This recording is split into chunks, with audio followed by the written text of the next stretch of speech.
Selamat siang sejawat sekalian. Pada hari ini saya diberi kesempatan untuk menyampaikan mengenai manajemen thyroid disease pada kondisi perioperatif.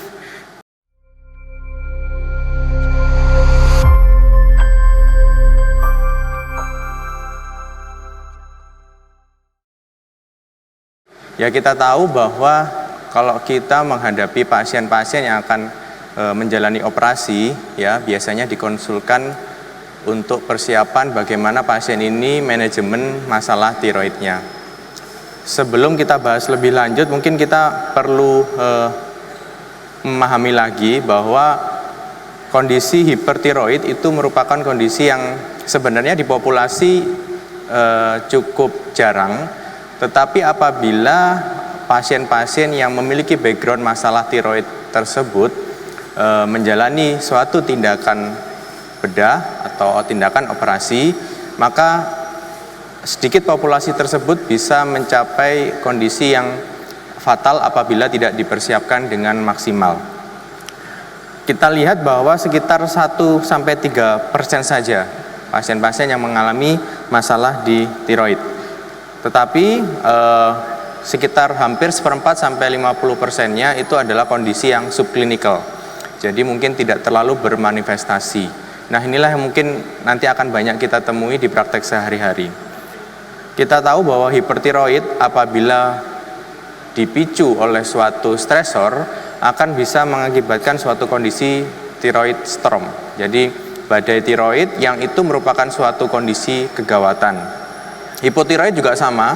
Hipotiroid ini merupakan kondisi di mana ekses hormon tiroid yang sangat rendah sehingga mempengaruhi beberapa fungsi metabolik. Dengan penurunan kadar hormon tiroid, maka bisa menyebabkan penurunan cardiac output hingga sampai 50%. Nah, ini juga menjadi perhatian karena dengan penurunan cardiac output maka nadi akan melemah, kemudian kekuatan dari kontraktilitas jantung juga akan menurun. Dan ketika pasien yang memiliki background masalah tiroid dilakukan tindakan operasi, maka kita juga harus tahu bahwa ternyata akses dari hipofise anterior dan hormon kelenjar tiroid itu sendiri juga akan terpengaruh. Dan kalau pada kondisi perioperatif, stresor yang terjadi pada saat tindakan operasi itu sendiri bisa menyebabkan kondisi underlying disease atau penyakit utama yang ada di pasien tersebut itu bisa menjadi manifestasi. Nah, ini harus kita perhatikan apa saja yang harus kita nanti harus tahu ketika kita akan mempersiapkan pasien yang akan menjalani operasi dengan background kondisi tiroid. Dan dengan kita tahu bahwa tiroid ini memiliki manifestasi metabolik yang berbagai macam, maka dengan tindakan operasi maka akan meningkatkan kemungkinan terjadinya manifestasi yang lebih berat pada kondisi pasca operasi. Ini akan kita diskusikan pada kesempatan kali ini. Saya berfokus pada 4 hal ini saja.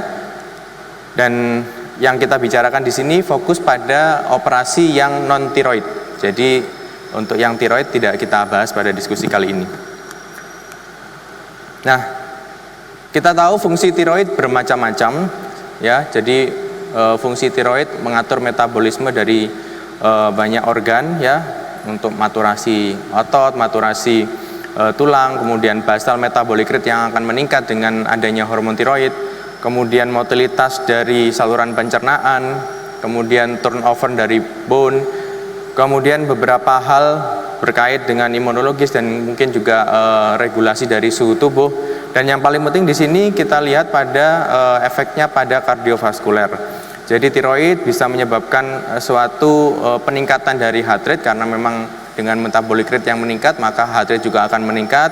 Kemudian juga memungkinkan terjadi risiko dari gagal jantung. Jadi kalau kita bicara mengenai tiroid, tentunya banyak sekali yang harus kita lihat, ya.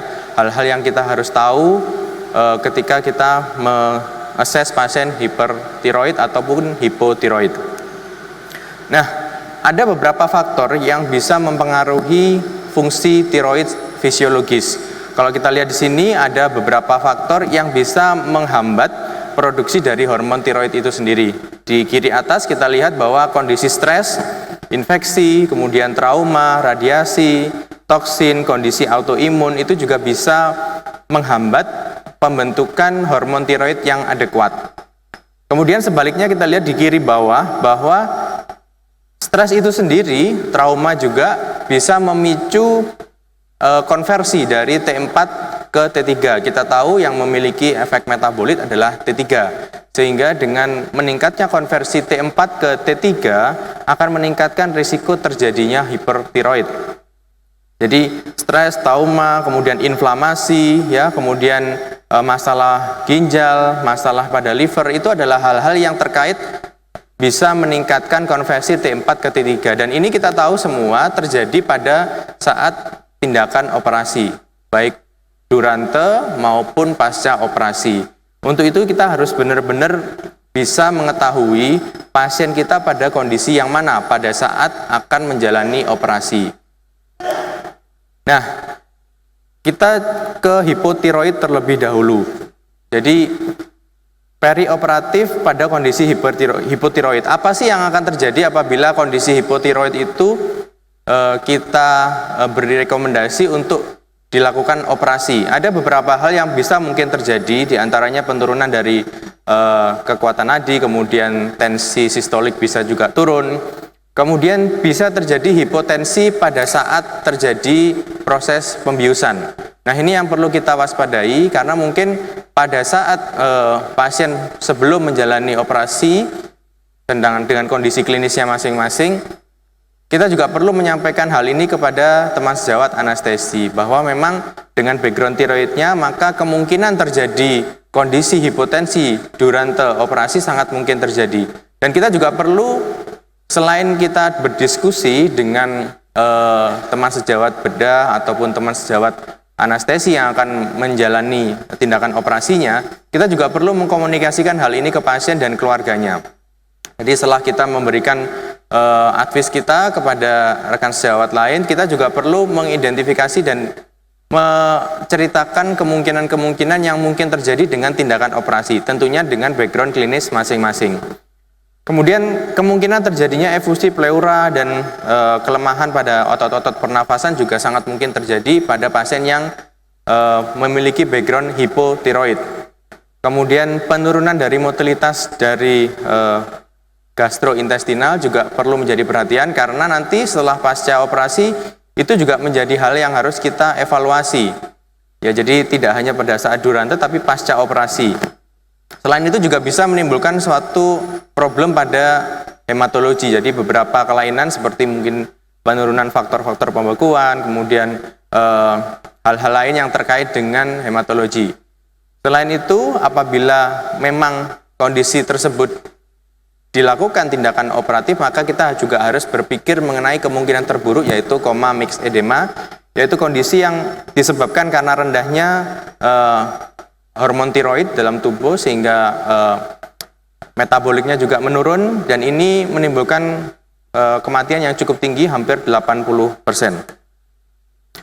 Dari beberapa studi menyebutkan bahwa pasien yang dengan kondisi hipotiroid kemudian menjalani tindakan operatif, kita bisa lihat di sini dari beberapa studi dari Klemperer ini et al. Menyatakan bahwa pasca operasi terjadi peningkatan cardiac output, kemudian resistensi vaskuler juga menurun, dan tidak ada kondisi mortalitas dan morbiditas pasca operasi. Kemudian studi lain menyebutkan bahwa Worku et al. Menyebutkan bahwa preoperatif hipotiroid itu berkaitan dengan atrial fibrilasi pasca operasi.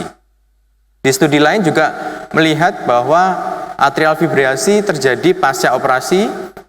Kemudian James et al. Menyatakan hipotiroid merupakan faktor risiko onset, ya, munculnya atrial fibrilasi, dan hal ini tentunya harus menjadi perhatian untuk kita yang akan memberikan advice atau mengelola pasien dengan kelainan tiroid pada saat menjalani operasi. Nah, bagaimana dengan hipertiroid? Kita tahu dengan kondisi tiroid yang meningkat, maka akan meningkatkan basal metabolic rate, dan itu juga akan berdampak pada fungsi fisiologis dari tiroid yang sudah saya sebutkan tadi, semuanya akan meningkat. Ya, kalau kita lihat di sini ada peningkatan dari inotropik dan kronotropik ya, sebagai ekses dari hormon tiroid pada otot-otot kardiovaskuler. Kemudian terjadinya atrial fibrilasi, peningkatan retensi dari sodium dan air ya. Jadi ini bisa memicu terjadinya cardiac output yang meningkat, bahkan dikatakan bisa sampai 50-300% karena memang metaboliknya yang sangat meningkat. Kemudian kondisi-kondisi seperti aritmia, demam, gangguan pada GI tract, kemudian perubahan status mental, dan pastinya adalah kardiovaskular dekompensasi merupakan hal yang paling kita takuti apabila kita mengelola pasien dengan hipertiroid. Dan kita tidak boleh lupa bahwa tindakan stres pada saat operasi bisa memicu terjadinya kondisi hipertiroid atau thyroid storm.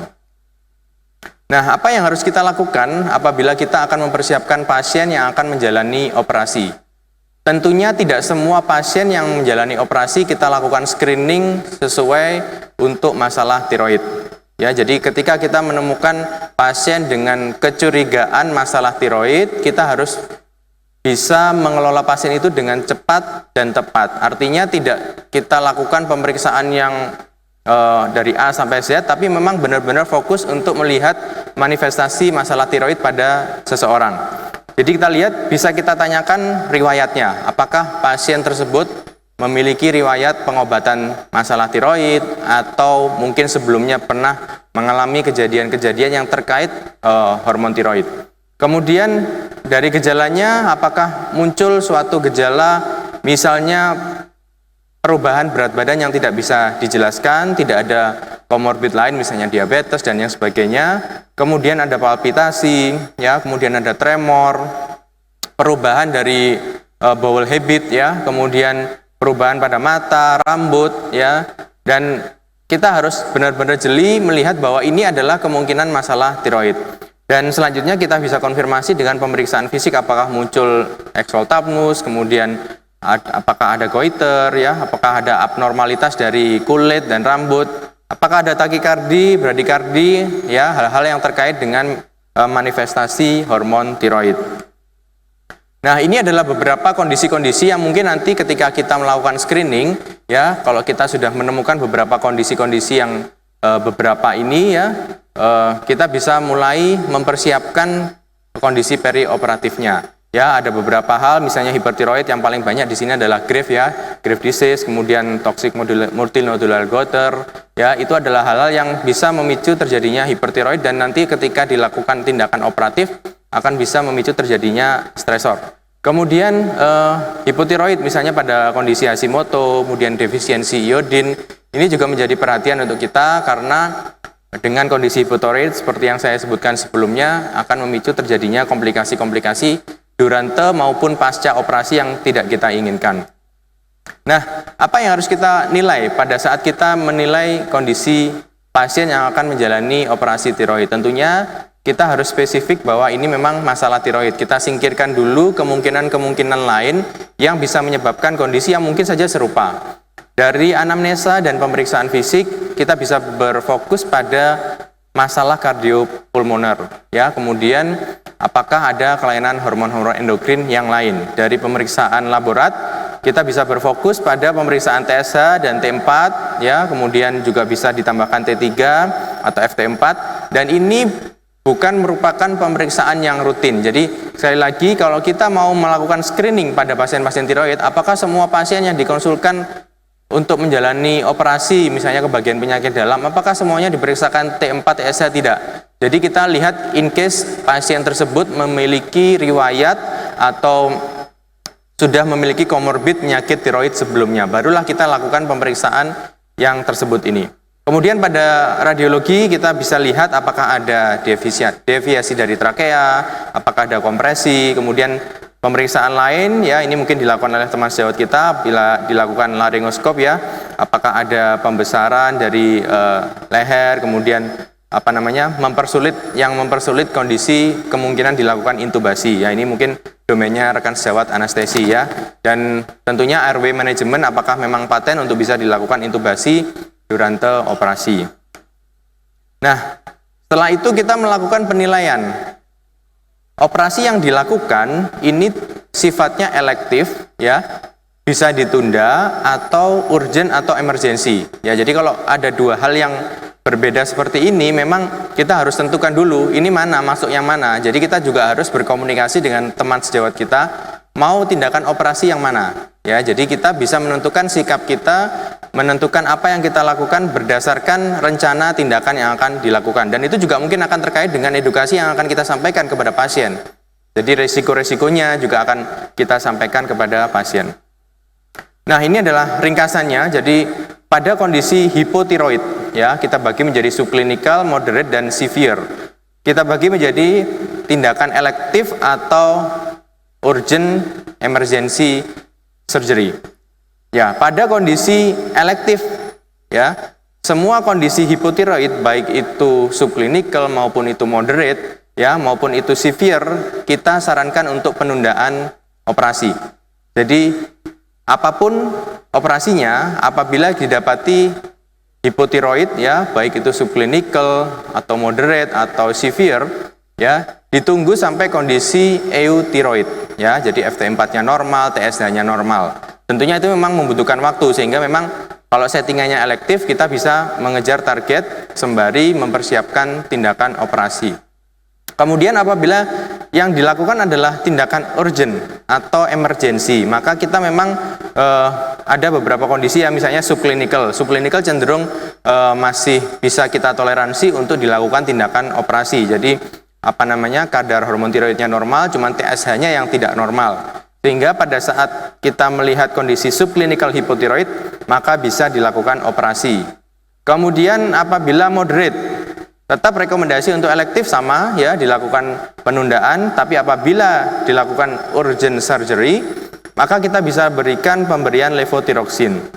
Ya, jadi levothyroxine ini kita lakukan, ya, apa monitoringnya nanti akan kita lihat dari FT4-nya. Ya, tentunya kita juga sampaikan bahwa resikonya apabila dilakukan tetap tindakan seperti ini, kita punya dampak pasca operasinya yang nanti juga harus menjadi pertimbangan. Jadi selain masalah operasinya sendiri yang mungkin bisa menimbulkan dampak pasca operasi, ya, background dari masalah tiroidnya sendiri juga bisa menjadi faktor untuk outcome pasca operasi. Kemudian kalau severe hipotiroid memang sangat tidak disarankan untuk dilakukan tindakan operasi, sehingga rekomendasinya adalah apabila memang emergensi dibutuhkan, ya, dilakukan pemberian levothyroxine yang dilakukan secara intravena atau mungkin diberikan hidrokortison. Jadi memang targetnya adalah sebisa mungkin pasien dalam kondisi euthyroid, tetapi memperlihatkan kasusnya, indikasi medisnya kita bisa pertimbangkan tentunya dengan menjelaskan kemungkinan terjadinya manifestasi pasca operasi. Bagaimana yang hipertiroid? Ya, kalau hipertiroid ini yang mungkin paling banyak kita temui, ya. Kalau subclinical, ya, jadi operasi bisa dilakukan dengan persiapan diberikan beta blocker, ya. Kemudian untuk mempersiapkan, intinya adalah bagaimana pasien yang hipertiroid itu manifestasi kardiovaskulernya minimal. Jadi selama pre-operasi, durante operasi, manifestasi kardiovaskuler yang mungkin terjadi akibat ekses hormon tiroid itu bisa benar-benar kita minimalisir. Ya, apalagi dengan kondisi yang overt hipertiroid, ya. Jadi ini memang rekomendasinya adalah benar-benar ditunda, ya. Kembali lagi kita lihat kasusnya, apakah kasus operasinya itu tindakan emergensi yang butuh penanganan segera karena life threatening, itu menjadi pertimbangan yang lain. Nah, bagaimana apabila terjadi thyroid storm? Ini tidak menutup kemungkinan bisa terjadi durante atau pasca operasi. Nah, ada beberapa hal yang bisa kita lihat di sini, sehingga ketika kita menjawab konsultasi dari rekan sejawat, ya, kemudian kita ditanyakan kira-kira kalau operasi aman atau tidak, kita tidak bisa menyatakan ini aman atau tidak, tapi kita menyampaikan fakta-fakta, data-data dari kondisi klinis pasien. Nanti pasca operasi targetnya seperti apa. Jadi kalau sudah memenuhi kondisi-kondisi seperti di atas, ya, ada kondisi-kondisi suhunya meningkat, ya, kemudian heart rate-nya juga mulai meningkat, ada tidaknya congestive heart failure, itu juga akan menjadi hal yang kita sampaikan kepada rekan sejawat, sehingga memang tidak bisa kita lepas tangan, ya. Jadi, saya dikonsultasi oleh teman sejawat dokter bedah, kemudian ya sudah, dari saya tata laksananya seperti ini. kita juga harus menyampaikan bahwa memang pasien ini memang harus dikelola dengan multidisiplin. Ini adalah beberapa jenis obat-obatan yang bisa kita berikan pada saat kondisi thyroid storm ya. Jadi ini in case kondisi pasca operasi terjadi kondisi thyroid storm. Nah, pada kesimpulannya bahwa kita tahu manifestasi hormon tiroid itu memang multi organ ya, dan berbagai macam manifestasi bisa timbul akibat hormon tiroid. Sehingga kita perlu mewaspadai pasien-pasien yang sebelumnya memiliki predisposisi masalah tiroid, baik itu hipo maupun itu hiper ya, bahwa ketika dilakukan tindakan operatif sangat mungkin terjadi kondisi komplikasi. Jadi penyakit dasarnya tadi dengan dipicu stresor dari tindakan operasi akan memicu terjadinya manifestasi klinik yang lebih berat. Nah, kemudian tujuannya apa kalau kita lakukan tindakan manajemen perioperatif? Ya, tujuan kita adalah sebisa mungkin membuat kadar hormon tiroid itu senormal mungkin. Jadi targetnya adalah bukan subklinikal tadi, tapi benar-benar euthyroid. Ya, ketika kita bisa melakukan intervensi untuk ke arah situ. Tetapi apabila tidak bisa dan itu memang tindakannya memang dipaksakan untuk harus dilakukan karena pertimbangan life threatening, maka yang harus kita lakukan adalah memaksimalkan hemodinamik dan minimalisir terjadinya dekompensasi metabolik utamanya kardiovaskuler. Mungkin itu yang bisa saya sampaikan. Terima kasih. Assalamualaikum warahmatullahi wabarakatuh.